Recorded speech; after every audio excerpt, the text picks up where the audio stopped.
اعوذ باللہ من الشیطان الرجیم بسم اللہ الرحمن الرحیم الضالین۔ السلام علیکم ورحمۃ اللہ وبرکاتہ۔ وعلیکم السلام ورحمۃ اللہ وبرکاتہ۔ کیا حال ہے آپ کا؟ الحمدللہ، نحمده ونصلی علی رسولہ الکریم، اما بعد فاعوذ باللہ من الشیطان الرجیم، بسم اللہ الرحمن الرحیم، رب اشرح لی صدری ویسر لی امری واحلل عقدۃ من لسانی یفقہوا قولی۔ فصل نمبر 109، صفحہ نمبر 519، مقامات عشق۔ عشق کے 3 مقام یعنی درجے ہیں: ابتدائی مقام، درمیانی مقام، انتہائی مقام۔ عشق کا ابتدائی مقام ہی قابل غور ہے۔ انسان کے لیے واجب ہے کہ غور کرے اور سوچے کہ از روئے قدر و شرع معشوق تک پہنچ سکتا ہے یا نہیں۔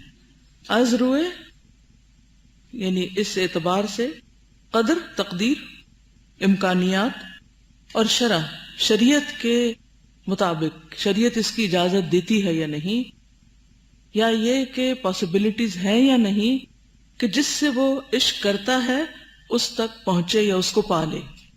اگر نہیں پہنچ سکتا تو ہر ممکن طریقے سے وہ اس سے بچنے کی کوشش کرے۔ کیوں نہیں پہنچ سکتا؟ نمبر 1 یہ کہ کوئی پاسبلٹی نہیں۔ مثلاً آپ دیکھیں کہ بہت سے لوگوں نے یہاں، مسلمان نوجوان بچیوں نے انڈین سٹارز کو یا انگلش فلموں کے سٹارز ہیں ان کو اپنا ہیرو بنا رکھا ہے، یا وہ ان کے عشق میں مبتلا ہیں۔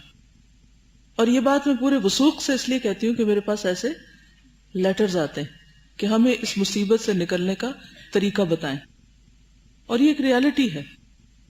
اب آپ خود سوچیں کہ ایک مسلمان لڑکی اگر ایک غیر مسلم لڑکے سے صرف اس کے حسن یا اداؤں یا اسمارٹنس یا اس کی ایکٹنگ کو دیکھ کر اس پر جان وار رہی ہے، وہ اس کی خوابوں کا شہزادہ ہے، یا وہ اس کو پانا چاہتی ہے، تو کیا یہ از روئے قدر اور شرع ممکن ہے؟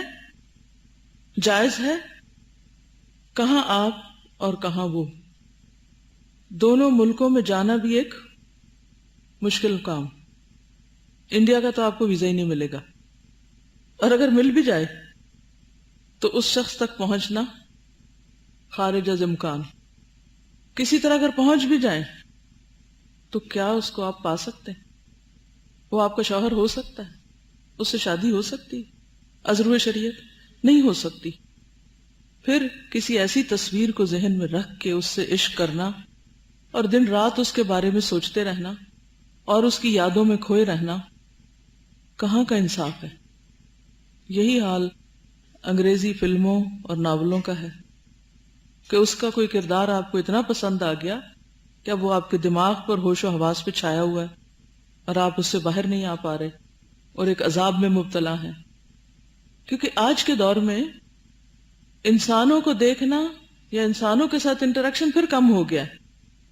حقیقی انسانوں کے ساتھ زیادہ تر فتنہ کیا ہے؟ تصویر کا، موویز کا، بل بورڈز کا۔ اس پر بعض اوقات جو کچھ نظر آتا ہے وہ اصل میں حقیقت ہوتا بھی نہیں، کیونکہ ایسی ٹیکنالوجی آ گئی ہے کہ ان تصویروں میں بھی اتنی امینڈمنٹ کر لیتے ہیں اور ان کے اندر ایسے ایفیکٹس ڈال دیتے ہیں کہ وہ اتنی اٹریکٹیو نظر آتی ہیں، جبکہ حقیقت میں وہی انسان اتنا اٹریکٹیو ہوتا ہی نہیں۔ یا پھر یہ ہے کہ فلموں یا ڈراموں کے درمیان ایسی لائٹیں، ایسے رنگ، ایسے کپڑے، ایسی چیزیں پہنا دی جاتی ہیں یا ایسی طاری کر دی جاتی کیفیت، ایک ایسا آرٹیفیشل ماحول بنا دیا جاتا ہے کہ انسان اس کو حقیقت کی دنیا سمجھتا ہے، جبکہ اس کا حقیقت سے کوئی تعلق نہیں ہوتا۔ تو اگر کوئی بھی شخص کسی ایسی مصیبت میں مبتلا ہے کہ از روئے شریعت یا از روئے امکان وہاں تک پہنچنے کا کوئی چارہ ہی نہیں، تو پھر کیا کرے؟ نہیں پہنچ سکتا تو ہر ممکن طریقے سے وہ اس سے بچنے کی کوشش کرے اور کسی بھی طرح معشوق کی جانب توجہ نہ کرے، اس کی تصویر نہ دیکھے، اس کی وہ فلم یا ڈرامہ یا کہیں بھی جو ہاں وہ نظر آ سکتا ہے وہ نہ دیکھے. جبکہ حال ہمارے ہاں یہ ہے کہ ایسے ہیروز کی ہر سائز کی اور ہر ادا کی تصویریں مارکیٹ میں کھلے عام موجود ہیں، نیٹ پہ موجود ہیں. چھوٹی چھوٹی بچیاں اپنے کمروں کی سجاوٹ ایسی تصویروں کے ساتھ کر رہی ہیں. کل ہی کو مجھے بتا رہا تھا کہ وہ کسی اسٹیشنری شاپ پر انہوں نے چھوٹی سی ایک بچی کو دیکھا جو شاید ابھی بالغ بھی نہیں تھی، کہ بالکل ایک نیکڈ سی تصویر لے کے جا رہی تھی. انہوں نے پوچھا کہ یہ کیا کریں گی؟ کہا میں اپنے کمرے میں سجاؤں گی.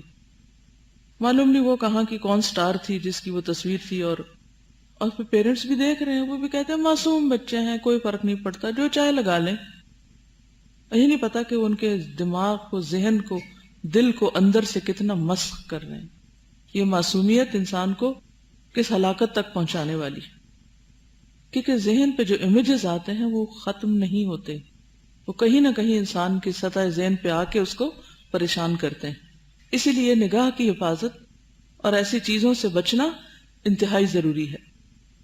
پھر کہتے ہیں کہ پوری کوشش کے بعد بھی اگر وہ عشق سے بچ نہ سکا اور اس نے محبوب کی طرف اقدام سفر جاری رکھا، یعنی عملی نہیں تو ذہنی سفر جاری رکھا، ڈے ڈریمنگ کرتا رہا، اور درمیانی اور انتہائی مقام سامنے آ گیا، تو اب اس کا فرض ہے کہ عشق کو چھپائے، اس کی کہانیاں لوگوں میں بیٹھ کے نہ کرے. کیونکہ جس بات کا جتنا زیادہ تذکرہ کیا جاتا ہے وہ بات اتنی زیادہ دل میں راسخ ہوتی چلی جاتی ہے. یہ تدبیریں ہیں جو آپ لوگوں سے پوچھتے ہیں نا، اس سے کاؤنسلنگ چاہیے، اس سے ملنا ہے، اس سے ٹائم چاہیے، اس سے مشورہ چاہیے، اس کو آپ لکھ کے دے رہے ہیں، اس کو لکھ کے دے رہے ہیں کہ ہم اس مشکل میں ہم کہاں سے نکلیں. تو بات یہ ہے کہ یہ تدبیریں پڑھ لیجئے، اور اگر کوئی آپ سے مشورہ کرنا چاہتا ہے تو اس کے لیے بھی اپنی ڈائری میں الگ سے نوٹس بنا کے رکھ لیجئے کہ اگر کسی کو بھی اس مصیبت سے نکالنا ہے تو اس کو کیا مشورے دینے ہیں. پہلا تو یہ ہے کہ ہر طرح اس مصیبت سے نکلنے کی کوشش کرے، اس کو دیکھے نہیں. پھر یہ ہے کہ پھر بھی اگر کسی طرح انسان رک نہیں رہا اور پہلے درجے سے دوسرے درجے پہ سیکنڈ سٹیج کینسر ہو گیا ہے تو پھر کیا کرے؟ اس کو ہر ایک کے سامنے نہ بتائے. تھرڈ پہ پہنچ گیا ہے تو آپ نے اکثر دیکھا ہوگا کہ جب تیسرے درجے کا کسی کو کینسر لاحق ہو جاتا ہے یا آخری سٹیج پہ ہوتا ہے تو لوگ عام طور پر اس مریض کو بھی نہیں بتاتے، اس کو ذکر ہی نہیں کرتے. کیوں؟ کہ وہ بار بار سوچے گا اس کے بارے میں، اور کل مرنا ہے تو آج مرے گا، ہلاکت اور قریب ہو جاتی. تو فرض کیا ہے کہ عشق کو چھپائے اور اسے لوگوں پر ظاہر نہ کرے، چرچا نہ کرے، اس کا معشوق کو رسوا اور ذلیل نہ کرے.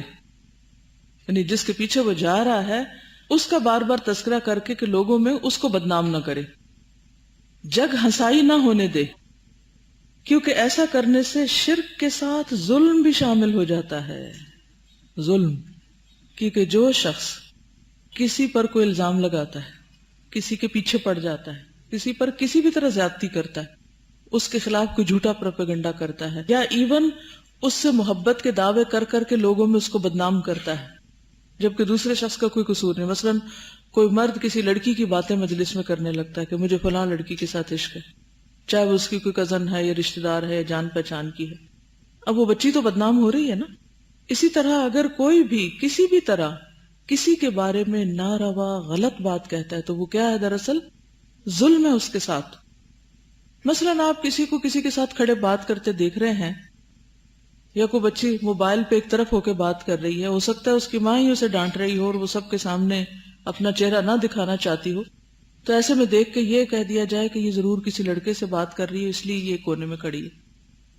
یا کوئی کسی کے ساتھ بیٹھ کے بات کر رہا ہے تو ان کو شک سے دیکھنے لگے کہ یہ کوئی دال میں کالا نظر آتا ہے. چلو اگر شیطان نے آپ کے دل میں وسوسہ ڈالا، لیکن یہ حق تو آپ کو ملتا ہی نہیں، کسی نے نہیں دیا آپ کو یہ حق کہ آپ اس بات کو منہ سے نکال کے کسی دوسرے سے کہیں. اگر ایسا کریں گے تو یہ ظلم ہوگا.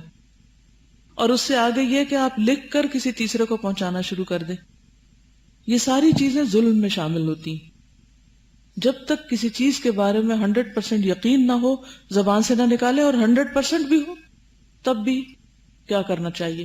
یا تو جس کے اندر برائی ہم دیکھ رہے ہیں اس کو اپنے ہاتھ سے درست کر لیں، جا کے اس کو خود منع کریں، اس کو روکنے کا کوئی طریقہ سوچیں. یا پھر خاموشی اختیار کرے، کیونکہ کوئی اگر کسی کا عیب کھولتا ہے تو اللہ تعالیٰ اس کو رسوا کرتا ہے۔ تو بہرحال یہاں یہ کہہ رہے ہیں کہ معشوق کا ذکر کہیں نہ کیا جائے، اس کو رسوا نہ کیا جائے، کیونکہ اگر ایسا کیا تو شرک کے ساتھ ظلم بھی ہوگا اس انسان کے ساتھ۔ اس بارے میں جو بھی ظلم ہوگا وہ بڑے سے بڑا ظلم ہوگا، کیونکہ بسا اوقات یہ ظلم معشوق اور اس کے کنبے اور متعلقین کے حق میں مال و دولت کی تباہی اور بربادی سے بڑھ کر ظلم ہوتا ہے۔ کسی انسان کی عزت کے ساتھ کھیلنا اس کے مال اور جان سے بڑھ کر اس کے لیے نقصان دہ ہوتا ہے، کیونکہ آپ دیکھیں کہ اگر مثلا کوئی لڑکا کسی لڑکی کا سر عام ذکر کر رہا ہے، اب اتفاق سے اگر اس کی شادی اس کے ساتھ نہیں ہوتی اور وہ لڑکی کسی اور کی بیوی بنتی تو آپ کو پتا ہے اس کی زندگی کتنی حرام ہوگی۔ مرد اس پہ ہمیشہ ہی شک کرتا رہے گا کہ اس کے دل میں تو لازماً اس لڑکے کا خیال ہوگا، اور وہ اس شک کی مصیبت میں خود بھی مبتلا رہے گا اور اس کے گھر کی زندگی بھی حرام ہوئی رہے گی، اور ان کے آپس کے ازدواجی تعلقات ہمیشہ متاثر رہیں گے۔ تو اب آپ دیکھیں کہ جن گھروں میں مرد بیویوں پہ شک کرتے ہیں اور چھوٹی چھوٹی بات میں کس کا فون آ گیا، کس کو فون کر رہی ہو، کہاں جا رہی ہو، کون آ رہا ہے، اس سے کیوں بات ہو رہی ہے، اور اس بنا پر پھر وہ موڈ آف کر لیتے ہیں، ناراض ہو جاتے ہیں، حقوق نہیں دیتے، تو کتنا زیادہ اس لڑکی کے اوپر ظلم ہے۔ اس کا آغاز کہاں سے ہوا؟ وہ بیچاری ہو سکتا ہے کہ بالکل غافلات المومنات میں سے بھولی بھالی معصوم لڑکی، اس کا کوئی قصور نہ ہو، لیکن کسی نے خواہ اس کو بدنام کر دیا۔ تو یہ بہت بڑا ظلم ہے، کسی کا مال چرانے سے بھی زیادہ اس کے ساتھ زیادتی ہے کہ اس کی عزت کے ساتھ کھیلا جائے۔ اس عشق کی وجہ سے خواہ مخواہ معشوق کی ہتک اور بے عزتی ہوتی ہے، اس کا جا بجا چرچا ہوتا ہے، طرح طرح کی بے سر و پا باتیں اس کے متعلق اڑائی جاتی ہیں، اور پھر ماننے والے بہت کچھ ایسی باتیں مان لیتے ہیں، یعنی جھوٹی باتیں ہوتی ہیں لیکن وہ کہتے ہیں ہاں کچھ تو حقیقت ہوگی، اور جھٹلانے والے جھٹلا بھی دیتے ہیں۔ دونوں طرح کے لوگ ہوتے ہیں، جب بھی کسی پہ الزام لگتا ہے دو طرح کے لوگ ہمیشہ موجود رہے ہیں۔ واقع یہ ہے کہ ادنا سے ادنا شبے کی بنا پر اس بات کی تصدیق کرنے والے زیادہ ہوا کرتے ہیں۔ جب بھی کہا جائے کہ فلاں مرد یا فلاں عورت نے ایسا کام کیا ہے تو 1000 میں سے 999 آدمی اسے سچ مان لیں گے، ٹھیک ہے نا، اور صرف ایک آدمی اس کی تکذیب کرے گا۔ خصوصاً عاشق کی بات بے گناہ معشوق کے حق میں معشوق کی بات کے مقابلے میں قطعی اور یقینی مانی جاتی ہے، یعنی دوسری طرف کی کوئی نہیں سنتا۔ معشوق کے متعلق غلط، جھوٹا، بے سر و پا افطرا اور بہتان باندھا جائے تو لوگ اسے مان لیتے ہیں اور اس پر یقین کر لیتے ہیں، اور اس میں جھوٹ کا احتمال تک نہیں سمجھتے۔ اور آپ نے دیکھا ہوگا کہ کئی ینگ بچیاں ماں باپ کی ابیوز کا بھی شکار رہتی ہیں، ان کے اپنے ماں باپ ان پہ شک کرتے رہتے ہیں بے بنیاد باتوں کی وجہ سے، اور زندگی کتنی حرام ہو کر رہ جاتی ہے اگر ماں باپ جیسی ہستیاں بھی بچوں کو تحفظ دینے کے بجائے اور ان کے اوپر اعتماد کرنے کے بجائے ان کو شک کی نگاہ سے دیکھتے رہیں کہ یہ لازمن کو خرابی کر رہی ہے، تو وہ اس پہ یقین کر لیتے ہیں اور اس میں جھوٹ کا احتمال تک نہیں سمجھتے۔ کہیں عاشق و معشوق اتفاق سے کسی جگہ مجتمع ہو گئے، اکٹھے ہو گئے تو معشوق کی شامتی آ گئی۔ تمام لوگ یہی کہتے ہیں کہ یہ کسی وعدے کی بنا پر یہاں جمع ہوئے ہیں، کوئی ملی بھگت تھی، اور پھر اس بارے میں طرح طرح کی بدگمانیاں اور شبہات اور خیالات پیدا ہوتے ہیں۔ جھوٹی، غلط اور بے سر و پا باتوں کا اس طرح یقین کر لیا جاتا ہے جس طرح محسوس اور چشم دید امور کا یقین کیا جاتا ہے، گویا آنکھوں سے دیکھی ہوئی ہے کوئی چیز۔ یہی وہ چیز تھی جس کی بنا پر حضرت صلی اللہ علیہ وسلم کی زوجہ محترمہ حضرت عائشہ صدیقہ پر اہل عفق نے تہمت لگائی تھی، جس کی صفائی اللہ کی جانب سے کی گئی، اور یہ الزام اس شبے کی بنا پر لگایا گیا تھا کہ صفوان بن معطل تنہا اسلامی فوج کے پیچھے آ رہے تھے، یعنی وہ پیچھے رہے کیوں؟ انہوں نے دور سے حضرت عائشہ صدیقہ کو دیکھا اور فوراً اپنے اونٹ پر سے نیچے اتر گئے، یہ تھا ان پہ الزام۔ آپ کو اس پر بٹھا لیا اور خود اونٹ کی نکیل پکڑ کر آگے چلنے لگے۔ اس پر مردود لوگوں نے الزام کھڑا کر دیا، اللہ اگر آپ کی برات اور صفائی نہ فرماتا، پشت پناہی نہ فرماتا اور تہمت لگانے والوں کی تکذیب نہ فرماتا تو معاملہ کچھ اور ہی بن کر رہ جاتا، حالانکہ اس میں کوئی حقیقت نہ تھی۔ مقصود یہ ہے کہ حرام اور ناجائز کے لیے عاشق کا اظہار عشق معشوق کے حق میں زبردست ظلم ہے. اس پر اس کے خاندان اور قرابت داروں پر بلا وجہ ظلم اور جور ہے. اپنا عشق ظاہر کر کے اسے بدگمانیوں کا نشانہ بنایا جاتا ہے، کیونکہ لوگ کہتے ہیں تالی ایک ہاتھ سے نہیں بجتی، ادھر سے ضرور کوئی شے ملی ہوگی نا، تبھی یہ شخص اتنا زیادہ عشق کا اظہار کر رہا ہے. اور لوگوں کی بدگمانیوں کی تصدیق کی جاتی ہے. وہ معشوق کو اپنی طرف مائل کرنے کی غرض سے کسی کو واسطہ اور ذریعہ بناتا ہے، تو یہ ظلم بالائے ظلم ہے. یعنی جب وہ دیکھتا ہے کہ معشوق اس کی طرف مائل نہیں ہو رہا تو وہ پھر کیا کرتا ہے؟ اوروں کا سہارا لیتا ہے، ان کو ساتھ ملاتا ہے، کمپین چلاتا ہے، اور اس طرح بات دوسروں تک پہنچتی ہے، وہ اس میں انوالو ہو جاتے ہیں، اور پھر ظلم بالائے ظلم، ظلم پہ ظلم. اس سے بے گناہ معشوق کی خواہ مخواہ تشہیر اور رسوائی ہوتی ہے. جو درمیانی واسطہ اور ذریعہ ہے وہ دیوس بنتا ہے، دیوس بے غیرت. حضرت صلی اللہ علیہ وسلم نے رشوت ستانی اور رشوت دہی کے درمیانی واسطے پہ لعنت بھیجی ہے، یعنی لینے دینے والا یا بیچ میں جو دلالی کر رہا ہو. پھر اس دیوس کے لیے کیا کچھ نہ کہا ہوگا، جو عاشق اور معشوق کی حرام ملاقات کا ذریعہ اور واسطہ ہے، یعنی پیغام بر ہے، پیغام رساں ہے، اور وہ اس کی طرف سے جھوٹی سچی باتیں لا کے اس کو بھی مائل کر کے پھنسا رہا ہے. ایسے کیسز ہوتے ہیں نا معاشرے میں کہ معصوم بھولی بھالی لڑکیاں جو گھروں میں بیٹھی ہیں، جنہیں کسی بات کی خبر نہیں، ان کو کوئی تیسرا آ کے کہتا ہے تمہیں پتا فلاں لڑکا تمہیں بہت چاہتا ہے، وہ تو تمہارا نام لے کے جیتا ہے اور وہ تو تم پہ مرتا ہے، اور پھر وہ اس کی طرف سے کوئی نامہ بری یا کوئی بھی پیغام، اور پھر بے وجہ ایک بھولی بھالی لڑکی جو ہے وہ ایک مصیبت میں گرفتار ہو جاتی ہے. تو یہ جو بیچ کا شخص ہے اس سے بھی ہوشیار رہنے کی ضرورت ہے، جو دراصل فتنہ پرداز ہے. اس صورت میں عاشق خود تو معشوق پر ظلم کرتا ہی ہے، اس کے ساتھ دوسروں سے بھی اس پر ظلم کرا رہا ہے، اوروں کو بھی پیچھے لگا دیا. اپنی ناپاک غرض پوری کرنے کے لیے معشوق کی جان و مال اور آبرو عزت پر خود ظلم کرتا ہے، دوسروں سے بھی ظلم کراتا ہے. یہ جو بعضوں کے لڑکیوں کو بھگا لیا جاتا ہے تو اس میں کئی لوگ انوالو ہوتے ہیں. دلالی کا لفظ آپ نے سنا ہوگا. دلال کون ہوتے ہیں؟ کون ہوتا ہے دلال؟ Middle man. بزنس میں جیسے مڈل مین ہوتا ہے نا، ایسے ہی دلال ہوتا ہے. اب اس میں جو فحاشی کے اڈے ہوتے ہیں تو بہت سی معصوم لڑکیاں انجانے میں وہاں پہنچ کے مصیبت کا شکار ہو جاتی. ان لڑکیوں کو وہاں تک لے جانے والے کچھ اور لوگ ہوتے ہیں جو ان کو فریب دے کے وہاں تک پہنچاتے ہیں، کبھی مال کا، کبھی چاہت کا، کبھی توجہ کا. اور خصوصاً وہ لڑکیاں کہ جن کو گھر سے تھوڑی ڈانٹ ڈپٹ ہوتی ہے، یا ان پہ سختی ہوتی ہے، یا توجہ پوری نہیں ملتی، یا محبت نہیں ملتی، تو وہ محبت کی پیاسی بھوکی باہر نکلتی ہیں. ایسے دلال مل جاتے ہیں، ایسی عورتیں بھی ہوتی ہیں، بعض مرد بھی ہوتے ہیں، وہ ان کو جال میں پھنسا کے ایسی جگہوں پر لے جاتے ہیں، ریڈ ایریاز میں، اور وہ ساری عمر کے لیے ایک مصیبت کا شکار ہو جاتی ہیں. بسا اوقات اس کی یہ غرض اس وقت پوری ہوتی ہے جب اس آدمی کو قتل کر دیا جائے جو اس کی غرض میں حارج اور حائل ہے. مثلا جو رکاوٹ بنتا ہے پھر اس کو کسی تھرڈ پرسن سے مروا بھی دیا جاتا ہے. جیسے بھائی اگر رکاوٹ بن رہا ہے یا کوئی اور رکاوٹ بن رہا ہے. افسوس ہے کہ عشق نے دنیا میں ہزاروں لاکھوں خون کرا دیے. بلکہ کہا جاتا ہے کہ حابیل اور قابیل کے بیچ میں بھی جو چپلش ہوئی تھی وہ لڑکی کی وجہ سے ہوئی تھی. افسوس ہے کہ عشق نے دنیا میں ہزاروں لاکھوں خون کرا دیے. کسی نے اپنے شوہر کو قتل کر دیا کیونکہ وہ رکاوٹ تھا عاشق تک پہنچنے کی راہ میں. کسی نے اپنے سید اور آقا کو قتل کر دیا کیونکہ وہ رکاوٹ تھا. یہ خون بلا قصاص اور بغیر دیت اور خون بہا کے اڑ گئے. کتنی ہی عورتیں اپنے شوہروں کے خلاف اور کتنے ہی غلام اور باندیاں اپنے آقاؤں کے خلاف خبیث بن کر رہ گئے، یعنی ان کی وفاداری چھین لی گئی. حضرت صلی اللہ علیہ وسلم نے ان باتوں سے منع فرمایا ہے اور ایسا کرنے والوں پر لعنت بھیجی ہے. اس قسم کے لوگوں سے اپنے آپ کو بری و بیزار اور اس گناہ کو اکبر الکبائر فرمایا ہے.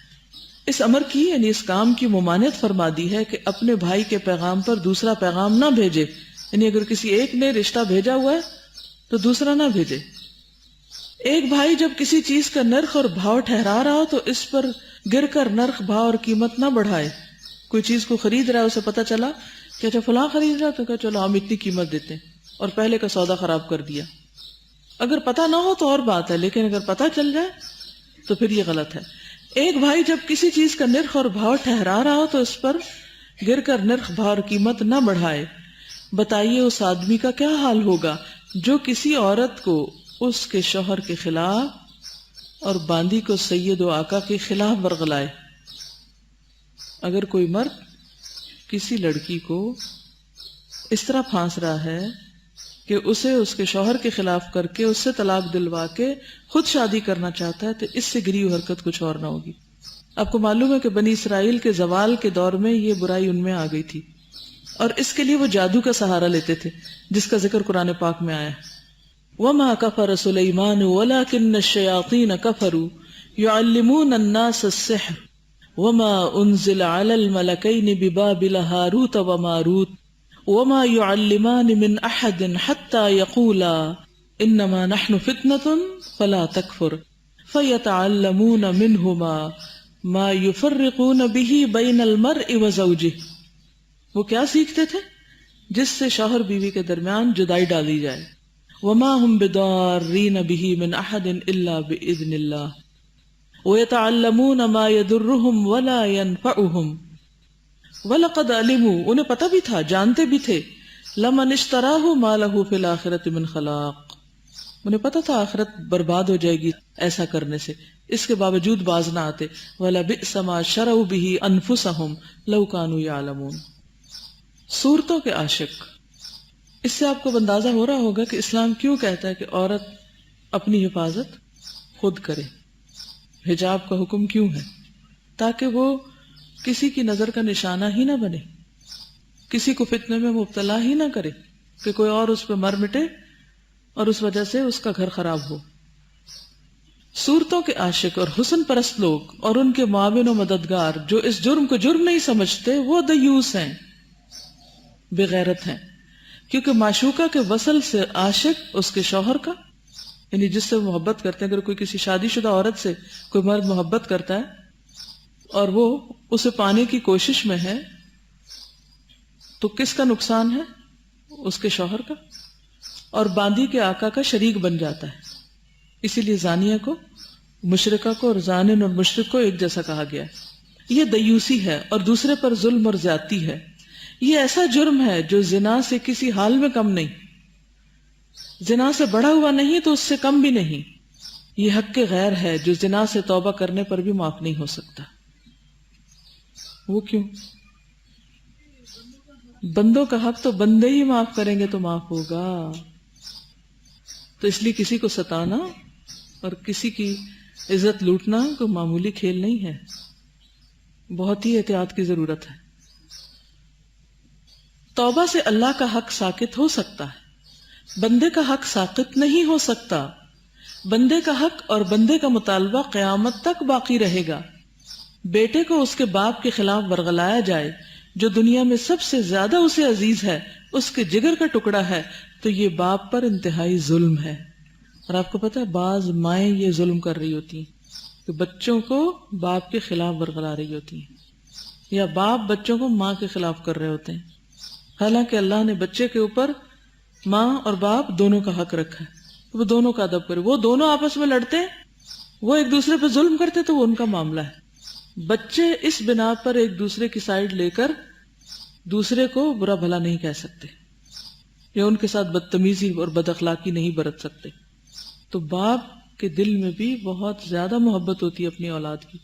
لیکن اگر کوئی تھرڈ پرسن کوئی بھی ہو، اے بی سی، چاہے وہ اس کے بہن بھائی ہوں، چاہے اس کی اپنی بیوی ہو، کوئی بھی ہو، اگر کوئی بھی کسی اتنے قریبی خونی رشتے کے اندر رکھنے ڈالتا ہے اور ان کو ایک دوسرے سے بدگمان کرتا ہے اور ایک دوسرے سے دور کرتا ہے اور ایک دوسرے سے چرا کے لے جاتا ہے. بعض عورتیں بچے بھگا کے لے جاتی ہیں اور بعض مرد یہ ظلم کرتے ہیں کہ وہ ماں سے اس کے جگر کے ٹکڑے چھین لیتے ہیں، چھوٹی چھوٹی باتوں پہ آپس میں لڑتے اور پھر وہ بچے بھگا کے لے جاتے، ساری زندگی منہ نہیں دیکھنے دیتے.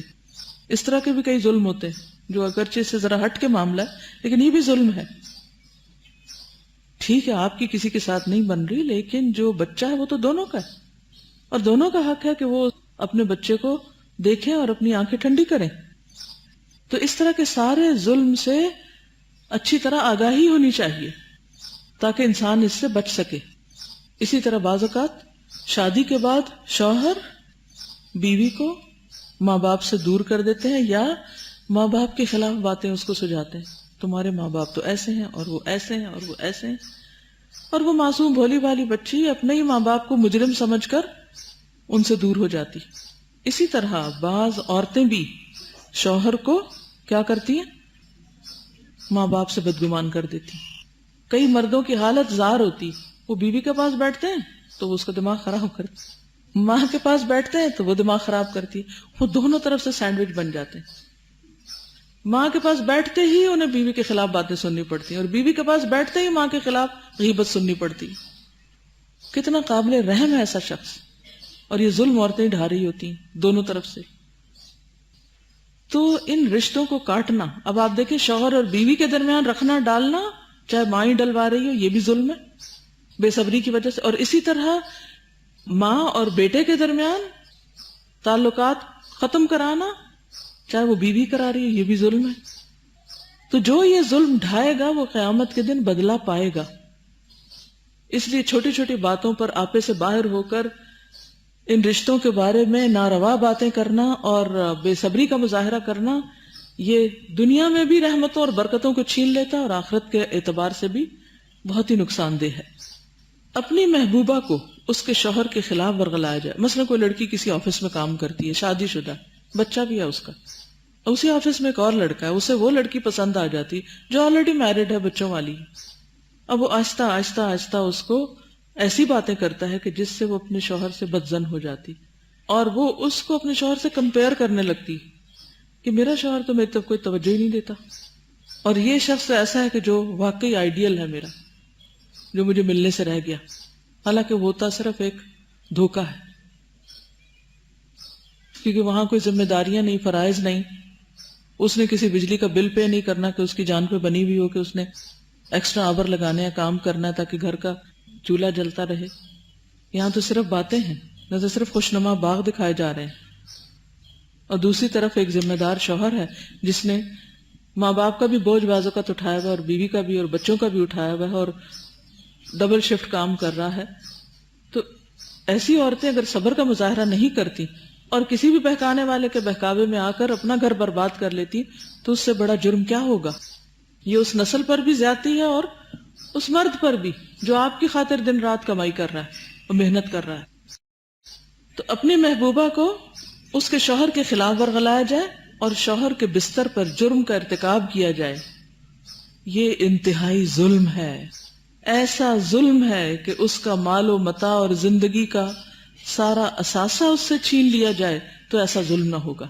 یہ ظلم ان تمام یعنی مال و متاع چھیننے اور سارا اثاثہ چھیننے سے بڑھ کر ظلم ہے. یہی وجہ ہے کہ شوہر کو اس سے سخت تکلیف ہوتی ہے. اس ظلم کے مساوی صرف یہی ظلم ہو سکتا ہے کہ شوہر کو قتل کر دیا جائے. بس عاشق کے لیے بدکاری اور زنا سے بڑھ کر کوئی جرم اور کوئی گناہ نہیں. شوہر بیوی میں کسی نہ کسی قسم کی کوئی نہ کوئی مس انڈرسٹینڈنگ ہو ہی جاتی، کیونکہ شیطان سب سے زیادہ یہاں کام کر رہا ہوتا ہے، اور پھر ختم بھی ہو جاتی، پھر ٹھیک بھی ہو جاتے، پھر پیدا ہو جاتی، پھر ختم ہو جاتی. Very natural. سورج ڈوبتا ہے پھر نکل آتا ہے، پھر ڈوبتا ہے. ہسبینڈ وائف کی محبت میں یہ اپس اینڈ ڈاؤن ہوتے رہتے ہیں. Very natural.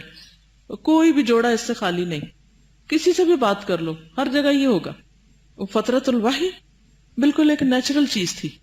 اور اس میں بھی ایک بڑی راحت ہوتی ہے کہ اللہ تعالیٰ بندے کو، کیونکہ زندگی صرف جذبات میں نہیں گزر سکتی. اگر ہر وقت انسان جذبات میں ہی رہے تو اس نے کوئی عقل کا کام کہاں کرنا ہے، کوئی اور زندگی کا مقاصد کہاں سے پورا کرے گا. ہر وقت انسان ایک ایکسائٹمنٹ میں اور ایک جذباتی کیفیت میں گھومتا پھرتا رہے. اس لیے اللہ کی بڑی مہربانی ہے کہ وہ اس میں اوپر نیچے انسان کو موقع دیتا ہے. اور پھر رات کے بعد جب صبح نکلتی تو صبح کتنی حسین ہوتی ہے، کتنی خوبصورت ہوتی. جو لوگ سوتے ہیں وہ تو اس کو نہیں سمجھ سکتے، لیکن جو لوگ صبح جاگ کے باہر آسمان دیکھتے ہیں، مناظر باہر کے دیکھتے ہیں، پورے دن میں سب سے زیادہ حسین وقت وہ ہوتا ہے، لیکن وہ رات کے بعد آتا ہے. ایسے ہی تعلقات میں بھی ناراضگی، ادھر ادھر تھوڑی سی بے نیازی، بے رخی، اور اس کے بعد پھر جب صلح ہوتی ہے تو وہ بہت خوبصورت ہوتی، تو اللہ تعالیٰ کمپنسیٹ کر دیتا ہے دنیا میں ہی۔ ایسے میں وہ جو بیچ میں فترۃ الوحی ہوتا ہے نا، وہ جو ٹائم ہوتا ہے جس میں دونوں ایک دوسرے سے خاموشی کا دور چل رہا ہوتا ہے، یا کوئی بھی ایک دوسرے سے کولڈ وار سی یا کولڈ پیریڈ ہوتا ہے، اس میں بہت چانسز ہوتے ہیں کہ کوئی تیسرا بیچ میں انٹرفیئر کر جائے، کیونکہ اس میں انسان کے اندر ایک غصہ، ایک ریزنٹمنٹ اور ایک انتقام کا جذبہ بھی بعض اوقات ابھرنے لگتا ہے کہ ٹھیک ہے یہ ایسا کرتا ہے تو میں بھی اس کو مزہ چکھاتی، اتنے میں کوئی بھی بیچ میں ٹپک گیا، بس وہیں سے کام خراب ہو گیا۔ تو وہ کوئی ریسکیو کا مقام نہیں ہے، یا کوئی ایسی چیز نہیں ہے کہ جس میں آپ کو کوئی بہت خوشگوار مستقبل ملنے والا ہے اور آپ اس مصیبت سے نکلنے والی ہیں، نہیں، وہ تو ایک بہت بڑی بلا ہے۔ شیطان ہمیشہ خوبصورت شکل میں ہی آتا ہے، زین لہم الشیطان اعمالہم، وہ سبز باغ دکھاتا ہے، وہ برائیوں کو حسین بنا کے دکھاتا ہے اور انسان کی عقل پہ پردہ ڈال دیتا ہے۔ تو ایسی صورت میں یہ وہ وقت ہوتا ہے کہ جس میں کوئی تیسرا بہت آسانی سے دو کے بیچ میں آ سکتا ہے، وہ کوئی بھی ہو سکتا ہے۔ تو ایسے میں اگر کوئی کسی کو اس کے شوہر سے بدگمان کرتا ہے تو یہ بہت بڑا جرم ہے۔ یہ حق اگر جہاد کے لیے گئے ہوئے کسی غازی یا مجاہد فی سبیل اللہ کا ہے، بعض اوقات ایسا ہوتا ہے نا کہ لانگر ٹائم کے لیے ہسبینڈز کو کسی ڈیوٹی پہ آف ہونا پڑتا ہے، فیملی سے دور ہوتے ہیں، بعض جابز ہی ایسی ہوتی ہیں کہ وہ فیملی کو وہاں رکھ ہی نہیں سکتے۔ اب اس میں بیویوں پہ بہت بڑی ذمہ داری آ جاتی اور بہت فرسٹریشن ہوتی، تو ایسے میں کبھی کسی کی مدد نہ لیں، چاہے کتنی بھی تکلیف سے گزرے، کیونکہ کوئی تھرڈ پرسن مدد کے بہانے ہمدردی کر کے رخنا اندازی کر سکتا ہے۔ ایسے میں ایکسٹرا کیئرفل ہونے کی ضرورت ہے۔ تو بہرحال غازی یا مجاہد فی سبیل اللہ کے پیچھے اگر کوئی اس کے گھر پہ ڈاکہ ڈالتا ہے، مال نہیں چراتا، عزت لیتا ہے، تو یہ مجرم قیامت کے دن اس مجاہد کے سامنے کھڑا کیا جائے گا اور اسے اللہ کی جانب سے حکم ہوگا، خذ من حسناتہ ما شئت، جتنا چاہو اس کی نیکیوں میں سے لے لو۔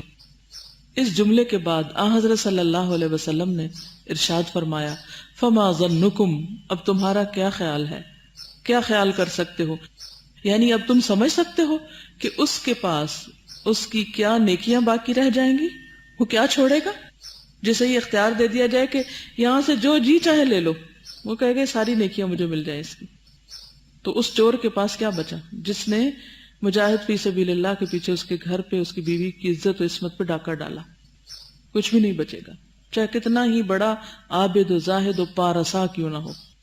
یہ مظلوم اگر اس کا پڑوسی یا ذی رحم محرم ہے، پڑوسی ہے کیونکہ ان کو حالات پتہ ہوتے ہیں، کون گھر پہ ہے کون نہیں، یا رشتہ داروں کو پتہ ہوتا ہے کہ اس کا شوہر نہیں ہے، اور اس کی بیوی کے ساتھ اس نے ایسا فیل کیا، کیونکہ بعض اوقات کمبائنڈ فیملی سسٹم ہوتا ہے، شوہر باہر چلے جاتے ہیں، بیویاں پیچھے سسرال میں ان کو رہنا لازم پڑتا ہے، جہاں دیور جیٹھ بھی ہیں اور رشتہ دار بھی ہیں نامحرم، تو بعض اوقات پھر ایسے رشتوں کی طرف سے کوئی زیادتی ہو سکتی ہے۔ اور اب تو دنیا میں حالات، اب کیا ہمیشہ ہی شاید ہوں گے، اور حد سے بڑھ گئے ہیں کہ بعض اوقات اپنے حقیقی بھائی بھی ایسے جرم سے باز نہیں آتے۔ انسسٹ کے بارے میں آپ سب نے سنی رکھا ہوگا کہ جہاں نشے کی حالت میں خاص طور پر اپنے رشتے یعنی باپ بھائی، ایسے رشتے جو ہیں وہ بھی ظلم و زیادتی کر بیٹھتے ہیں۔ تو اگر کسی ایسے نے ایسا فیل کیا تو اس ظلم کے ساتھ دوسرے کئی مظالم شامل ہو جائیں گے۔ اس نے پڑوسی پر ظلم کیا، ذی رحم کی حرمت توڑی، اور یہ معلوم ہے کہ پڑوسی کی حرمت توڑنے والا اور قاطع رحم جنت میں داخل نہیں ہوگا۔ یہ اتنا بڑا جرم ہے۔ عاشق اگر معشوق کے وصل کے لیے شیاطین سے جادو کے ذریعے یا کسی اور طریقے پر امداد چاہتا ہے تو یہ ایک مزید جرم اور ظلم ہے، اور بھی ظلم۔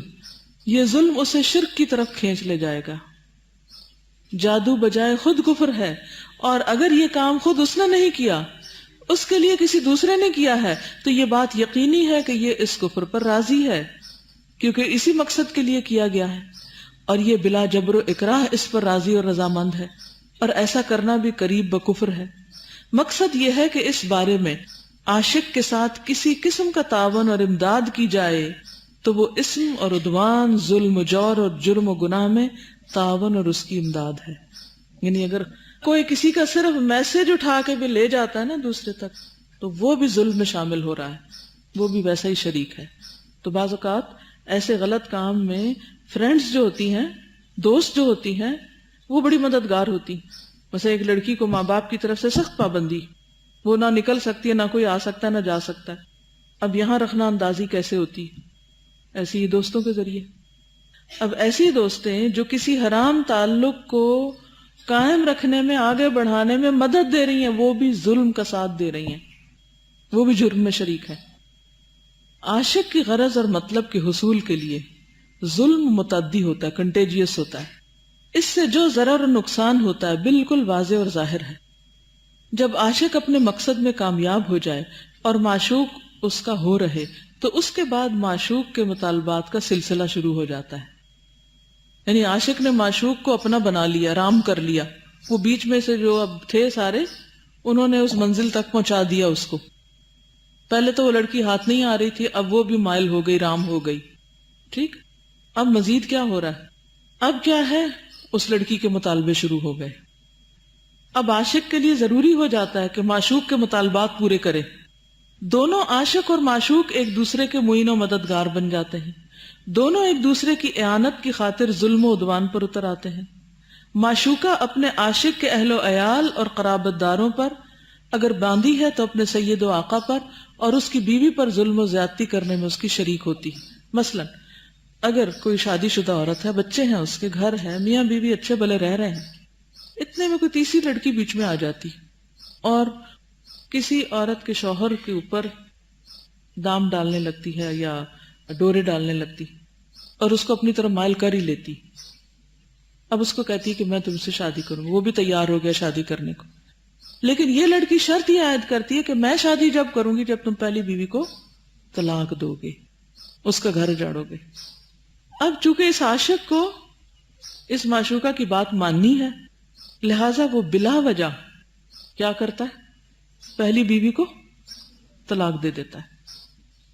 اب وہ لڑکی جو ہے، جو پہلی بیوی ہے، اس کی پروٹیکشن گئی، اس کے بچے رولے، وہ نسل برباد ہوئی. تو یہاں سے مزید ظلم کے دروازے کھل گئے اور ظلم و عدوان میں اس کی اعانت کرتی ہے. اسی طرح عاشق اپنے معشوق کے اہل و عیال اور قرابت داروں پر ظلم کرتا اور کراتا ہے. ان کو اس سے بدگمان کر دیتا ہے، ان کی بے عزتی کرواتا ہے، اٹھا کے لے آتا ہے، اس کو بگا کے لے آتا ہے، یا ان سے کاٹ کے رکھ دیتا ہے، کیونکہ وہ سمجھاتے ہیں اپنی بچی کو کہ یہ تمہارے حق میں ٹھیک نہیں. کئی دفعہ ایسا ہوتا ہے نا کہ لڑکی کی ضد ہوتی ہے کہ فلاں آدمی سے شادی کریے، ماں باپ کو پتا ہے وہ شادی شدہ ہے لڑکا، اس کے بچے ہیں، وہ تمہارا حق نہیں دے سکے گا. تو اب اس لڑکے کا طریقہ کیا ہوگا کہ وہ اس لڑکی کو ماں باپ سے ہی بدگمان کر دے گا، انہی سے کاٹ دے گا، کیونکہ اس کو یہ ڈر ہے کہ یہ لڑکی اگر ماں باپ سے ملتی رہی تو وہ اس کو واپس پلٹا لیں گے. غرض عاشق و معشوق دونوں اپنی اپنی اغراض کی خاطر اللہ کے بندوں پر ظلم کرتے اور ظلم کراتے ہیں. ظلم کرنے میں ایک دوسرے کی اعانت و امداد کرتے ہیں. سارے مظالم دونوں کے اشتراک سے ہوتے ہیں اور ساری قباحتیں ایک دوسرے کے تعاون سے وقوع میں آتی ہیں. ایک دوسرے کے ساتھی بن جاتے ہیں ظلم کرنے میں دوسروں پر. یہ تو ایک عام عادت ہو گئی کہ عاشق ایسے ایسے کاموں میں اپنے معشوق کی اعانت کرتا ہے جو سراسر ظلم ہے. بسا اوقات معشوق کے لیے ایسا منصب حاصل کرنے کی کوشش کرتا ہے جس کا وہ قطعی اہل نہیں ہوتا، یعنی اس بنا پہ ایسے عہدے دے دیے جاتے ہیں جو وہ سنبھال نہیں سکتے. نیز حرام و ناجائز مال کی تحصیل میں وہ معشوق کی اعانت اور امداد کرتا ہے، یعنی چوری چکاری وغیرہ بھی. اگر اس کا معشوق کسی سے مخاصمت اور جھگڑا کرتا ہے تو عاشق اپنے معشوق ہی کی طرفداری اور جانبداری کرتا ہے، چاہے وہ ظالم ہی کیوں نہ ہو. معشوق خواہ حق پر ہو خواہ ناحق پر، ظالم ہو یا مظلوم، تمام مظالم عاشق اپنے معشوق کے حصول اور اس کی رضامندی کے لیے کار گزرتا ہے. اس کے حصول اور رضامندی کے لیے لوگوں پر نظر ڈالتا ہے اور مال کی تحصیل کے لیے طرح طرح کے ہیلے اور فریب کرتا ہے. معشوق تک پہنچنے اور اسے راضی کرنے کے لیے سرقہ، چوری، غصب، خیانت، ڈاکہ زنی، نقب زنی اور اس قسم کے بے شمار جرائم کا ارتکاب کرتا ہے. بعض اوقات یہاں تک نوبت جا پہنچتی ہے کہ خون حرام اور خون ناحق سے بھی اپنا دامن آلودہ کرنے سے باز نہیں رہتا. بہت سے قتل ہوتے ہی اس وجہ سے یہ اور اس قسم کی بے شمار آفتیں عشق اور حسن پرستی میں موجود ہیں. بعض اوقات عشق کفر تک پہنچا دیتا ہے. بہت سے ایسے واقعات ملتے ہیں کہ کچھ لوگ اسلام میں پیدا ہوئے مگر عشق نے انہیں عیسائی بنا دیا. مساجد کے بعض مؤذن تک عشق کی خاطر عیسائی بن گئی. نہیں یعنی عام لوگ، بعض اوقات دینی لوگ بھی اس فتنے میں مبتلا ہو جاتے ہیں. ایک مؤذن کا واقعہ ہے کہ اس نے مسجد کی چھت سے ایک عیسائی کی خوبصورت لڑکی کو دیکھ لیا اور اس پر شیفتہ ہو گیا، یعنی فریفتہ ہو گیا. اسی وقت وہ مسجد کی چھت سے اترا اور اس لڑکی کے پاس پہنچا اور اس سے شادی کی درخواست کی. اس نے کہا کہ میں عیسائی ہوں، اگر تم عیسائیت قبول کر لو تو شادی ہو سکتی. اس نے اسی وقت عیسائیت قبول کر کے شادی کر لی. لیکن خدا کی شان ابھی اس سے خلوت بھی نہیں کرنے پایا تھا، نہیں الگ بیٹھا ہی نہیں تھا اس کے ساتھ کہ دنیا سے چلتا بنا. اسی عیسائی کے مکان کی چھت پہ چڑھا، پاؤں پھسلا اور گر کے فوراً مر گیا. خسرت دنیا والآخرہ. یہ قصہ علامہ عبدالحق نے اپنی کتاب العاقبہ میں نقل کیا ہے. عیسائیوں کا عام دستور رہا ہے کہ جب کبھی مسلمان ان کے ہاتھوں اسیر ہو کر ان کے پاس پہنچتے، حسین اور خوبصورت عورتیں ان کے پاس پہنچاتے، ان عورتوں سے کہا جاتا کہ ہر ممکن طریقے سے انہیں اپنی محبت کے جال میں پھانسو. پھر ان سے کہو کہ اگر تم ہمارا دین قبول کر لو تو ہم تمہارے ساتھ شادی کرنے کو تیار ہیں. اس موقع پر اللہ کا وہی بندہ ثابت قدم رہ سکتا ہے جو ایمان کی حلاوت سے سرشار ہے اور جسے اللہ تعالیٰ دنیا اور آخرت میں حق پر ثابت اور قائم رکھے. اللہ ظالم کو تو گمراہ کر دیتا ہے اور اس کے ساتھ وہی معاملہ کرتا ہے جو وہ چاہتا ہے. عشق کا معاملہ بڑا نازک ہے. عاشق و معشوق دونوں ظلم کرنے میں ایک دوسرے کی امداد کرتے ہیں. اللہ تعالیٰ قرآن پاک میں فرماتا ہے نا، تعاونوا علی البر والتقوی ولا تعاونوا علی الاثم والعدوان. لیکن عاشق و معشوق ظلم اور عدوان پر ایک دوسرے کی مدد کرتے ہیں. زنا اور بدکاری میں دونوں شریک ہیں اور اپنی اپنی جانوں پر ظلم کرنے میں ایک دوسرے کی معاونت اور امداد کرتے ہیں. ان میں سے ہر ایک اپنی جان پر اور اپنے ساتھی پر ظلم کرتا ہے. ان کا یہ ظلم دوسروں تک متعدی ہوتا ہے. سب سے بڑا ظلم یہ ہے کہ دونوں کے دونوں ہلاکت و بربادی اور تباہی لانے میں ایک دوسرے کے شریک ہو جاتے ہیں. کچھ کہنا چاہیں گے؟ السلام علیکم ورحمۃ اللہ وبرکاتہ. کل ہم نے اسٹیجز پڑھے تھے جب عشق کی، تو مجھے ایک انسیڈنٹ یاد آ رہا تھا جو میں نے سوچا کہ شیئر کر لوں. جب میرا میڈیکل کا فائنل ایئر چل رہا تھا تو میری کلاس میں ایک لڑکی تھی، اس کو ہماری کلاس کی لڑکی نے پرپوز کیا. وہ لڑکی اتنی شریف تھی کہ اس لڑکی نے شاید ہی ان 5 سالوں میں کسی لڑکے سے کبھی بات کی ہو، تو اس نے انکار کر دیا اس کو. لیکن اس کی فرینڈس نے ہی اس کو وہ کر کے اور کہا یہ تو عام سی بات ہے اور کوئی بات نہیں، اور وہ انوالو ہو گئی اس میں. لیکن اس کے پیرنٹس کا کیا تھا کہ انہوں نے انکار کر دیا کہ ڈیفینیٹلی کاسٹ کو ہم دیکھتے ہیں تو نہیں کریں گے. تو اس لڑکی نے اس لڑکی کے پیچھے 2 دفعہ سوئسائڈ کیا اور اس لڑکے کو ICU میں رہنا پڑا 2 دفعہ. اور یہاں بتانے کا یہ واقعی مقصد ہے کہ لائک اس لڑکی کے پیرنٹس نے بہت سفر کیا، اس لڑکی نے بہت سفر کیا. وہ پیرنٹس جو خواب دیکھتے ہیں کہ ہماری اولاد ڈاکٹر بنے یا جو بھی بنے، اتنی محنت سے پڑھایا، لیکن وہ کس اسٹیج پہ پہنچ گیا. ایک کچھ عرصے بعد جب میں ہاؤس اپ کر رہی تھی تو مجھے پتہ چلا کہ اس لڑکی نے ہاؤس اپ ہی نہیں کی. تو یعنی کس طرح سے ایک چیز نے اس کی زندگی کو اتنا ڈسٹرائے کر دیا. اور اس کے پیرنٹس اور پھر لڑکی نے بعد میں شادی کر لیا، وہ خوش بھی ہے، لیکن ایک چیز نے ایک لڑکی کو کہاں سے کہاں تک پہنچا دیا. تو اس میں جو مجھے سولوشن نظر آتا ہے، ایک ڈیفینیٹلی ہم اگر کسی کو جا کے کہتے ہیں کہ یہ تو چیز غلط ہے اس کو چھوڑ دو، تو کبھی بھی نہیں، وہ ہمیں ہی بیوقوف کہے گا. اس میں جو سولوشن مجھے نظر آ رہا تھا کہ لوگوں کو قرآن سے جوڑنا ہے، اللہ سے جوڑنا ہے، ایک یہ چیز. دوسری پیرنٹس سے میری ریکویسٹ ہے کہ اپنی بچوں کی شادی جو ہے ارلی ایجز میں کر لیا اپنے. مجھے تو قرآن پڑھنے کے بعد سمجھ آئی کہ ہمارا دین کیوں کہتا ہے کہ ارلی ایجز میں جو ہے شادی ہونی چاہیے. جیسے ہم نے پڑھا کہ میل اور فیمیل دونوں کے اندر یہ چیز رکھتی گئی ہے، لیکن میل کے اندر لائک جو ہارمون ہوتے ہیں ٹیسٹوسٹیرون، اس کا فنکشن ہی ہے کہ وہ سیکشل ڈیزائر کو انکریز کرتا ہے. آلدو فیمیل میں یہ چیز کم ہے، لائک 10% ہے، تو میل میں دیکھیں گے آپ 80 to 90%. تو وہ تو قابل میں ہم رحم ہیں. پھر اس کنڈیشن میں سمجھتی ہوں اگر اللہ نے پردے کا حکم اتارا تو ہم کہتے ہیں اللہ کی اتنی بلیسنگ ہے. لیکن ابھی ہم نے سورہ الاحزاب پڑھی تو میں نے تو اس نے جا کے شکرانے کی نفل پڑھی کہ اللہ اپنے یہ حکم ہمارے لیے اتارا ہے اتنا، یعنی ہماری اپنی حفاظت اور پھر دوسرے لوگوں کو بھی حفاظت. اور جو ہم بہت بن سنور کے باہر جاتے ہیں اور ہمیں پتہ بھی نہیں ہوتا، لٹرلی ہم اس چیز کو لے بھی نہیں رہے ہوتے، لیکن ہم دوسروں کی زندگیوں کو برباد کر دیتے ہیں اور ان کو جہنم رسید کر دیتے ہیں کہ لوگ سوئسائڈ اور یہ کر کے کہاں سے کہاں تک مر جاتے ہیں اور ان کی پوری فیملیز اور وہ کہاں سے کہاں تک ڈسٹرب ہو جاتے ہیں. بالکل اسی طرح جب میں ابھی میڈیکل کالج میں تھی تو وہاں فرسٹ ٹائم ایک بچہ تھا بڑا اچھا پڑھا، لیکن اچانک جب وہ سیکنڈ ایئر میں گیا بالکل چینج ہو گیا نا. سب ٹیچرز نے یہ نوٹ کیا کہ یہ بڑا لیٹ آنا شروع ہو گیا رستے سے. پتہ چلا تو وہاں بھی لڑکیوں کا ہی چکر تھا. تو اس کا فرینڈ اسے کہتا ہے، میں اس کو کہتا ہوں کہ تم یہ دعا پڑھا کرو، اعوذ بک من فتنۃ النساء. تو آئی تھنک اگر ہم یہ کور کر لیں اور قرآن کو دوسروں تک پہنچائیں، اور لڑکیاں بھی جیسے بہت زیادہ ڈیمانڈ رکھی ہوتی ہیں، شادی وہاں کرنی ہے، ڈگریز لینی ہے، اس کے بعد کرنا ہے، تو اس چیز کو چھوڑ دیں. بالکل میں تو کہتی ہوں ارلی 20 سے اس سے بھی پہلے ممکن ہو تو شادی کر لیں، اسی میں بہتری ہے ہم سب کی. السلام علیکم ورحمۃ اللہ. پیرنٹس بھی سوچتے نہیں ہیں، لڑکیاں چاہتی بھی ہیں تو ماں باپ کو خود خیال نہیں آتا کہ ان کی شادی کرنی، وہ ان کے جذبات کو سمجھتے ہی نہیں، اور بلا وجہ کی رکاوٹیں ڈالے رکھتے ہیں، کبھی اپنے انا کے مسئلے، کبھی ذات پات کا چکر، کبھی کوئی اور چیز، اور خود بھی گناہ گار ہوتے ہیں اور ان کو بھی کرتے ہیں. السلام علیکم. مجھے یہ کہنا تھا کہ جس طرح آپ نے بتایا نا کہ شوہر بیوی میں اختلافات ہوں تو اس کا بار بار تذکرہ نہ کیا جائے دوسروں سے، اور ہمارے ہاں تو زیادہ تر خواتین کا موضوع گفتگو بھی یہی ہوتا ہے، والدین سے کچھ ہو جائے تو شوہر کو بتاتی رہتی ہیں، شوہر سے کچھ ہو جائے تو پھر والدین کو بتاتی رہتی ہیں، پھر اس طرح دونوں کو ایک دوسرے کے خلاف کر کے آپس پتہ چل جاتا ہے کہ اچھا ان کے درمیان پھوٹ ہے تو پھر تیسرا بندہ اس میں لازمی انٹر ہوتا ہے. اس لیے نا بار بار تذکرہ، اسی لیے زبان کی حفاظت کا کہا گیا کہ آپ تذکرے جتنا زیادہ کریں گے برائی اتنی زیادہ عام ہوگی. السلام علیکم.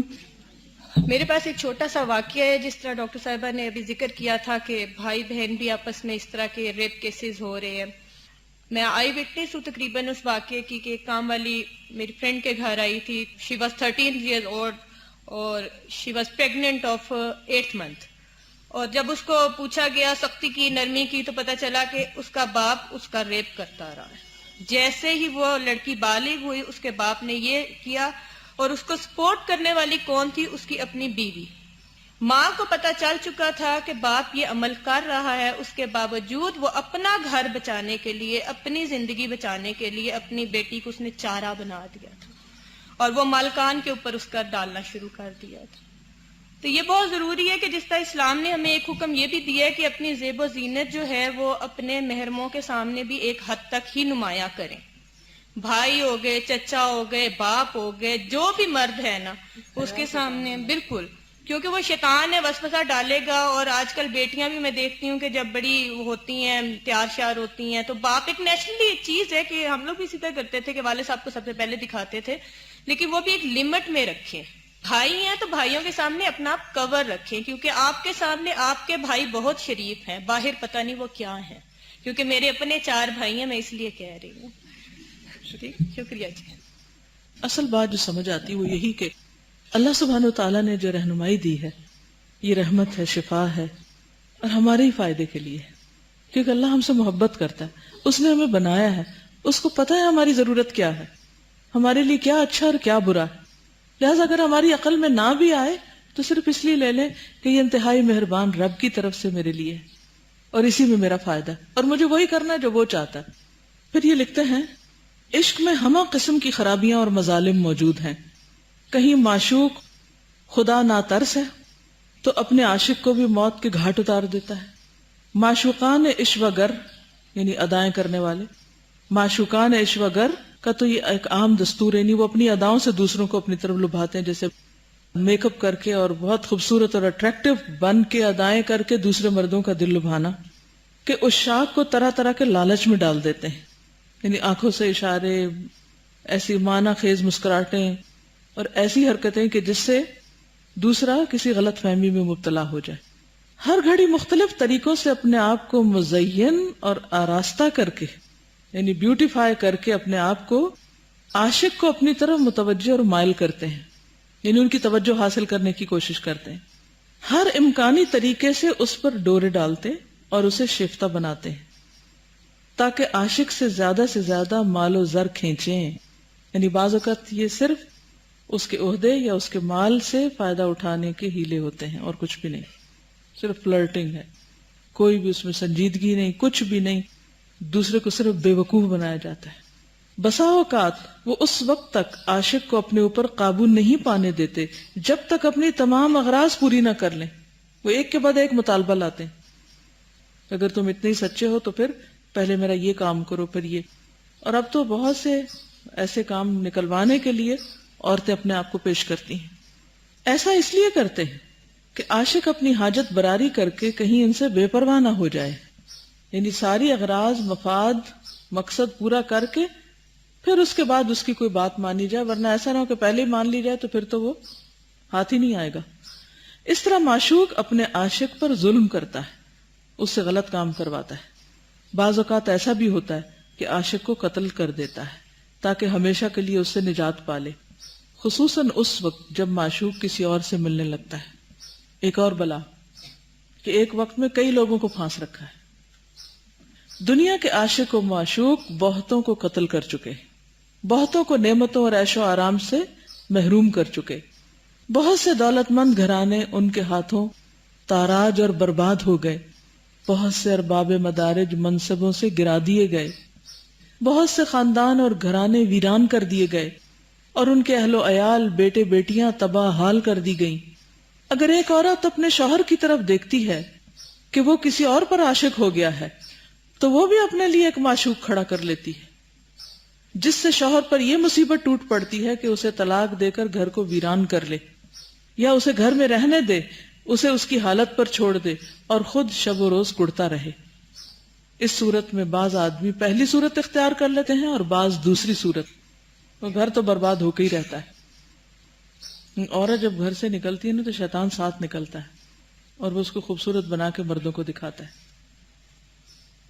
اب اگر کوئی مرد کسی ایسے عورت کو دیکھے اور فتنے کا شکار ہوئے تو obviously اس کا دل اپنی بیوی سے اٹھے گا، بیوی کو شک پڑے گا کہ اس کا دھیان کہیں اور ہو رہا ہے، تو وہ انتقام میں آ کر بلا وجہ کچھ اور کام شروع کر دے گی۔ یہ چیز شوہر کو تڑپائے گی کیونکہ مرد کے اندر بہرحال اللہ نے ایک غیرت رکھی، اب وہ جلے پڑے گا، یا تو طلاق دے کے گھر برباد کرے گا، یا پھر یہ کہ خود گھر میں رکھ کے کہیں کا نہیں رہے گا۔ فتنہ کہاں سے کہاں تک پہنچا، آگ کہاں سے کہاں تک جا لگی، کیونکہ آگ کی جو خصوصیت ہے نا وہ پھیلنا ہوتا ہے، وہ کنٹیجیس ہوتی، یعنی جس طرح کوئی جراثیم پھیلتے ہیں، وہ ایک جگہ نہیں رہتی کہ وہ لگی تو پھر گھر جلا کے چھوڑے گی، پھیلتی جائے گی، ایک سے دوسرا، دوسرے سے تیسرا، تیسرے سے چوتھا، پورا خاندان متاثر ہو کے رہ جائے گا۔ عقل مند اور ہوش مند انسانوں کا فرض ہے کہ وہ پوری ہوشیاری اور مستعدی سے عشق کے دروازے اپنے اوپر بند کر لیں تاکہ وہ ان مصائب اور آلام اور تکالیف اور اذیات کا شکار نہ بننے پائیں۔ اب آندھی آ رہی ہو تو کیا کرنا چاہیے؟ باہر تو آندھی چلی بھی ہے ساری خرابیوں کی، کیا کیا تھا رات کو آپ نے؟ نیند سے بھی اٹھ کے کھڑکیاں بند کی ہوں گی۔ اس وقت اٹھنے کو کس کا دل چاہتا ہے؟ لیکن انسان کہتا ہے کہ اگر کھڑکی بند نہ کی، ایک بھی روشن دان بھی کھلا رہ گیا تو سارے گھر میں اتنی مٹی آئے گی کہ اگلا سارا دن صفائی کرتے گزرے گا، تو بہتر ہے کہ ابھی سے کھڑکی بند کر دو۔ تو کہتے ہیں کہ وہ سارے دروازے اپنے اوپر بند کریں تاکہ وہ ان مصائب و آلام اور تکالیف اور اذیات کا شکار نہ بننے پائیں۔ عشق ہمارا بالآخر ہلاک اور تباہ ہو جاتا ہے، یا پھر ان مفاسد کا یا ان میں سے اکثر کا شکار تو ضرور ہوتا ہے۔ کچھ نہ کچھ مصائب تو اسے جھیلنے ہی پڑتے ہیں۔ جو آدمی بھی ایسا کرتا ہے، اپنی جان پر ظلم کرتا ہے، عورت پر ظلم کرتا ہے کیونکہ اسے گمراہ کرتا ہے جس سے وہ ہلاک ہوتی ہے، اس کی ہلاکت و تباہی کا سبب یہی شخص بنتا ہے۔ اب آپ دیکھیے، چین دیکھیے، کوئی عورت کسی مرد کی تباہی کا باعث بنی، وہ اپنی بیوی کی تباہی کا باعث بنا، وہ اپنے بچوں کی تباہی کا باعث بنی، وہ اپنے اگلے خاندان، یعنی ایک پورا وشیس سرکل چل پڑتا ہے۔ آغاز کہاں سے ہوتا ہے؟ مجرم کون ہے؟ پہلا جرم کس نے کیا؟ اس عورت نے جسے اللہ کی حدود توڑ کے کسی مرد کو اپنا بلا وجہ گرویدہ کیا، اور انسان یہ ظلم کرتا چلا جاتا اور اس کو خود بھی احساس نہیں ہوتا وہ کر کیا رہا ہے۔ یہ شخص اگر بار بار اپنے جدید معشوق کی طرف نگاہ نہ کرتا تو پسندیدگی پیدا نہ ہوتی، دروازہ بند کر دیتا، ایک دفعہ نظر پڑی تھی بس ختم بات، اس سے وصل اور ملاقات کی طمع اور تمنا نہ کرتا تو معشوق کی اس کے قلب میں جگہ نہ ہوتی، کیونکہ عشق کا ابتدائی سبب نظر اور نگاہ ہے یا کان۔ اگر اس کے بعد وصل معشوق کی طمع نہ ہوتی اور کلیتاً نا امید ہو جاتا تو اس میں یہ عشق پیدا ہی نہ ہو سکتا تھا، یعنی پہلے درجے پہ انکار ہو جاتا تو پھر آگے نہ بڑھتی بات۔ طمع و تمنا اگر پیدا ہو بھی جاتی تو عقل و خرد سے کام لے کر اپنی توجہ اس طرف سے ہٹا لیتا اور دل کو ادھر مشغول نہ ہونے دیتا، مگر وہ اپنے فکر و خیالات کی روح میں بہہ گیا اور معشوق کے محاسن ہی کی طرف دیکھتا رہا۔ ممکن تھا کہ اس وقت خوف اس گناہ سے اسے بچا لیتا، جو اس کے نزدیک لذت وصال کے مقابلے میں بڑا ہی خطرناک ہے۔ یہ خوف خواہ دینی ہوتا جیسے جہنم کا خوف، یا جبار حقیقی کے غضب کا خوف یعنی اللہ کی ناراضگی کا، اس کی طمع و لالچ اور فکر و عشق پر غالب آ گیا ہوتا تب بھی یہ عشق اس کے اندر پیدا نہ ہونے پاتا۔ اگر دینی خوف نہیں تو کوئی دنیاوی خوف اس کا دامن پکڑ لیتا، مثلاً اپنی جان و مال، عزت و آبرو کا خطرہ، لوگوں میں رسوائی اور ذلت کا خوف وغیرہ۔ یہ خوف داعیہ عشق پر غالب آ جاتا تب بھی وہ اس عشق سے بچ جاتا۔ یاد رکھیے ہمیشہ ایک بات، خوف میں ایک ایسی قوت ہے کہ جو انسان کو بڑی بڑی چیزوں سے بچا لیتا ہے۔ مثلاً اگر کسی کو بہت بھی پسند ہو میٹھا، لیکن اگر پتہ چلے کہ شوگر ہو گئی تو موت کا خوف، بیماری کے بڑھنے کا خوف اس سے اس کی پسندیدہ ترین چیز چھڑوا لیتا ہے۔ یوسف علیہ السلام سے کس چیز نے چھڑوایا تھا یہ سب کچھ؟ اللہ کی ناراضگی کا خوف۔ انہیں بدنامی رسوائی کا خوف نہیں تھا کیونکہ وہ تو غلام تھے، اور غلام کی کیا عزت ہوتی ہے پہلے سے ہی، لیکن اللہ کی ناراضگی کا خوف کہ اللہ تعالیٰ مجھ سے ناراض ہو جائے۔ اسی لیے آپ دیکھیں کہ جب ان کو سب کچھ بھی مل جاتا ہے تو ان کا دل دنیا میں پھر بھی نہیں، وہ کہتے ہیں فاطر السماوات والارض انت ولی فی الدنیا والآخرہ توفنی مسلما والحقنی بالصالحین۔ اسی طرح اگر وہ اس بات سے ڈرتا کہ یہ عشق جاری رہا تو اس محبوب کو کھو دے گا جو اس معشوق کے مقابلے میں زیادہ محبوب اور زیادہ نافع ہے، یعنی اللہ کی محبت چھٹ جائے گی، اللہ کی رحمت چھٹ جائے گی، تو نہیں، وہ نہیں گوارا، اور اس کی محبت کو معشوق کی محبت پر ترجیح دیتا، تب بھی یہ عشق کی مصیبت اس سے ٹل جاتی۔ یہ جو شروع میں ٹپس بتائی گئی تھی نا، اس میں یہ اب یہ شامل کرنے ساتھ یہ تمام صورتیں اگر مفقود ہو جاتی ہیں اور یہ تمام موانعات یعنی رکاوٹیں اسے عشق سے باز رکھنے میں ناکام ثابت ہوتے ہیں تو اس کے قلب پر پوری طرح عشق مسلط ہو جاتا ہے، اس کا قلب پوری طرح اس معشوق کی طرف جھک جاتا ہے اور وہ ہر قسم کی مصیبتوں کا شکار بن کر رہ جاتا ہے۔ اگر کہا جائے ایبش ہما گفتی ہنرش نیز بگو، کیا مطلب؟ یعنی عشق کے عیب تو سارے بتا دیے، ہما گفتی سارا وقت اسی کی باتیں کی ہیں تم نے، ہنرش نیز بگو اب اس کی کوئی خوبیاں بھی بیان کرو عشق کی۔ تم نے عشق کی ساری مصیبتیں، آفتیں، مضرتیں اور مفاسد تو بیان کر دیے، لیکن کچھ اس کے فوائد کا بھی ذکر کر دیتے تو کل انشاءاللہ پھر دوسرا رخ دیکھیں گے اور پھر آخر میں کنکلوژن بھی آئے گا۔ ٹھیک ہے، آج کے لیے اتنا ہی کافی ہے۔ سبحانک اللہم و بحمدک نشہد ان لا الہ الا انت نستغفرک و نتوب الیک۔ السلام علیکم و رحمۃ اللہ وبرکاتہ۔